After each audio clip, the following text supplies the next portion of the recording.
ଦ୍ରାକ୍ଷାରସ ପୋଡ଼ିଯାଏ ଆଉ କୁମ୍ପା ସବୁ ନଷ୍ଟ ହୁଏ, କିନ୍ତୁ ଲୋକେ ନୂଆ ଦ୍ରାକ୍ଷାରସ ନୂଆ କୁମ୍ପାରେ ରଖନ୍ତି, ପୁଣି ଉଭୟ ରକ୍ଷା ପାଏ। ହାଲେଲୁୟା।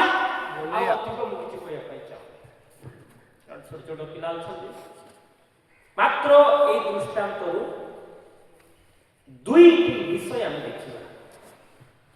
ଆଉ କିଛି ଦିନ ପରେ ନୂଆ ବର୍ଷରେ ଆମେ ପ୍ରବେଶ କରିବା।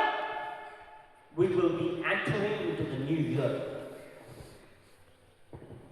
ହେଲେ এই ନୂଆ ବର୍ଷରେ ପ୍ରବେଶ କରିବା ପୂର୍ବରୁ ଥରେ ଚିନ୍ତା କରିବା, ସେଇ ପୁରାଣ বা সেই পুରୁଣା ସ୍ୱଭାବ, ମଣିଷର ପୁରୁଣା ସ୍ୱଭାବକୁ ନେଇକି ନୂଆ ବର୍ଷରେ ପ୍ରବେଶ କରିବା କି ନା ନୂଆ ସ୍ୱଭାବକୁ ନେଇ ନୂଆ ବର୍ଷରେ ପ୍ରବେଶ କରିବା?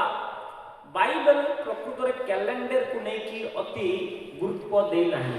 ଆମେ ଭାବୁଛୁ ନୂଆ ଜାନୁଆରୀ 1 ଆସିଗଲେ ନୂଆ ବର୍ଷ ସବୁ କିଛି ନୂଆ ହେଇଯିବ। କିଛି ନୂଆ ହେବ ନାହିଁ ଯେ ପର୍ଯ୍ୟନ୍ତ ଆମେ ନୂଆ ହେବା ନାହିଁ, ଯେ ପର୍ଯ୍ୟନ୍ତ ଆମର ସ୍ୱଭାବ, our attitude will not change. There is nothing changing even in the new year 2026.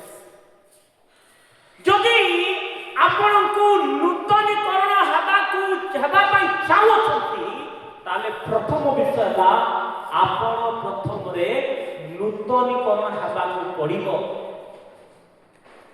ସେଇ ପୁରୁଣା କୁମ୍ପାରେ ଯଦି ଆପଣ ନୂତନ ଦ୍ରାକ୍ଷାରସ ରଖିବେ, ସେ କୁମ୍ପାଟି ନଷ୍ଟ ହେବ, ଫାଟିଯିବ ଏବଂ ଦ୍ରାକ୍ଷାରସ ପଡ଼ିଯିବ। The wine will fall down. If you put the new wine